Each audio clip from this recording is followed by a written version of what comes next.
A former juror on a murder trial claims the wrong man was sent to prison. Prateek Bhargava of Palm Springs was found guilty in 2005 of murdering fellow 7-Eleven employee Rafi Panwhar. News Channel 3's Nathan Baca joins us now with more on how this former juror has put together a case that may prove Bhargava's innocence. It's a story you'll only see right here on News Channel 3. Nathan. There was one murder and two trials, two different outcomes. Last night we showed you how one former juror's research may have poked holes on the prosecution's theory that Prateek Bhargava murdered his supervisor in 2004.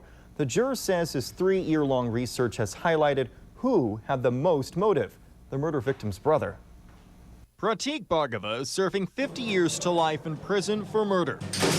His only hope for freedom is this man, Doug Major. This former juror and Palm Desert teacher stands alone in protest against a verdict he says is wrong. Prateek Bhargava, guilty. I feel I can prove it.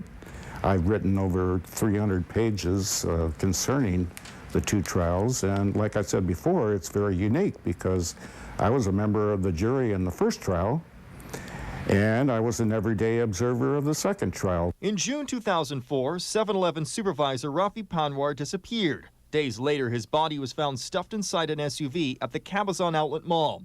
Police arrested 25-year-old employee Prateek Bhargava for murder. The first jury deadlocked 10-2, leaning toward not guilty. But a second jury months later decided otherwise. The prosecution said 7-Eleven customer Jonathan Haben unwittingly helped Bhargava clean up blood stains inside the store, and Bhargava was talking a lot on the phone the night of the murder.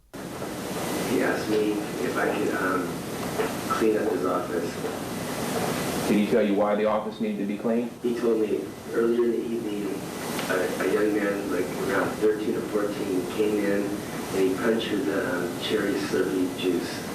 But Major points out there were no phone records to back up Hammond's claim. Another witness, Ed Greer, only came forward in the second trial after seeing the first trial on TV to claim Bhargava put out a hit on Rafi Panwhar. He just said he needed the guy to disappear. What did you take that to mean? I took that to mean that he would need him killed later. Ed Greer was a driver for Elite Escorts, a business busted in 2006 for prostitution charges. Greer was not among the many people charged by the district attorney. Bhargava said he did not drive to the Cabazon outlets to dump a body. Instead, he went home that night. Major said the phone records pointed to that conclusion, and most of the first jury agreed. The prosecution portrayed Rafi Panwhar as a family man, but Major says evidence in the first trial showed otherwise. Jurors suspected brother Sani Panwhar of murdering him over religious honor. Rafi Panwhar, the victim, bad Muslim. He committed adultery. In fact, 2 of his mistresses testified in the trials. He drank alcohol, which was testified to in the trials by one of his mistresses. There was a mistress that testified in the trials. Her name was Deborah O'Halloran, and she went on and on about how Rafi had converted. She said she showed Rafi the Lord. Even Judge Irwood says of Sani Panwhar, all these lies and evidence tends to place down on the people's case that you have the right person. Recently, Doug Major stood holding a sign of protest in front of the Palm Desert Auditorium where the California Supreme Court was meeting.